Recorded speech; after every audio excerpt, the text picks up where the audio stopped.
आपका स्त्री शरीर है। स्त्री शरीर में यदि कोई किसी भी तरह की काम जनित हरकत करता है तो उसको बर्दाश्त करने की जरूरत नहीं है। हमारे सरकारी कानून हैं, उन कानूनों का सहारा लीजिए और बचिए।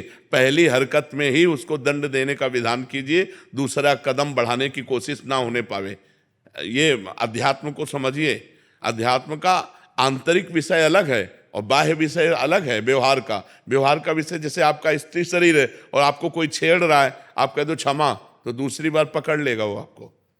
और कानून इस समय भारत की स्त्रियों के प्रति बहुत सपोर्ट में है, बहुत सपोर्ट में है। बहुत सुंदर सुंदर कानून बने, दुरुपयोग न करें।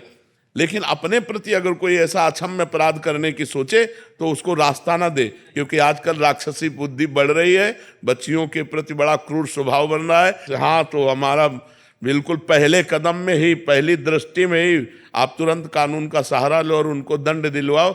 ये ऐसे लोग क्षमा के पात्र नहीं होते। एक डर सा बन जाता है महाराज जी कि हमारे परिवार को कोई विक्षेप ना कर दे या ऐसा। जो होगा देखा जाएगा। भगवान है, सबके सोचने मात्र से थोड़ी हो जाता है। अगर नाश लिखा होगा तो नाश हो जाएगा। ऐसे कैसे तुम नाश करोगे? तुम ब्रह्मा हो क्या?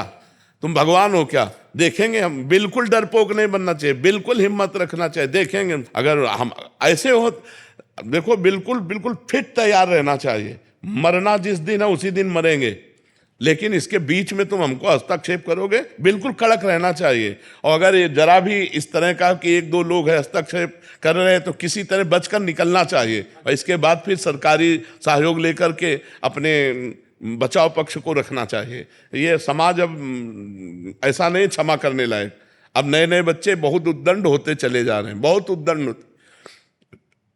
नशा करने लगे हैं, गंदी बातें देखते हैं मोबाइल में और उसी का प्रयोग प्रैक्टिकल करना चाहते हैं। तो गंदे गंदे आचरण, गंदी गंदी बातें हो रही। तो हम बहनों से प्रार्थना करते हैं, बिल्कुल क्षमा मत करो जी। एक समाधान और दे दीजिए महाराज जी, हमसे गलती हो गई और सामने वाला हमें बहुत ब्लैकमेल कर रहा है और फिर गलती पे गलती बन रही है। ऐसी स्थिति में हम डिप्रेशन में बिल्कुल ब्लैकमेल नहीं होना चाहिए। अगर हमसे गलती हो गई तो एक बार गलती हो गई, माना कि तेरे साथ एक बार गलती हो गई तो ये थोड़ी मम्मी जाने पापा जाने विश्व जाने तो बार बार थोड़ी हम ब्लैकमेल होते रहेंगे। एक बार हमसे त्रुटि हो गई, एक बार गलती हो गई, दबना नहीं चाहिए कि एक बार हमसे गलती होगी हम भेद खुल जाएगा।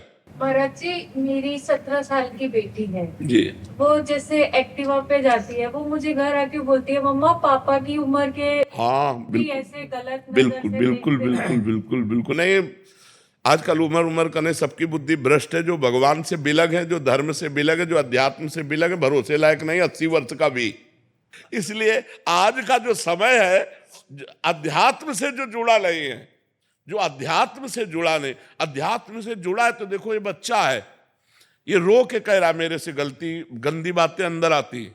अध्यात्म से जुड़ा है तो सभा में छोटा बच्चा है, कह रहा मेरे अंदर गंदी बातें आती है। और अध्यात्म से ना जुड़ा हो तो इतनी बात कैसे कह सकता है? अध्यात्म के बिना जुड़े पशुता नहीं जाती, आसुरी प्रवृत्ति नहीं जाती।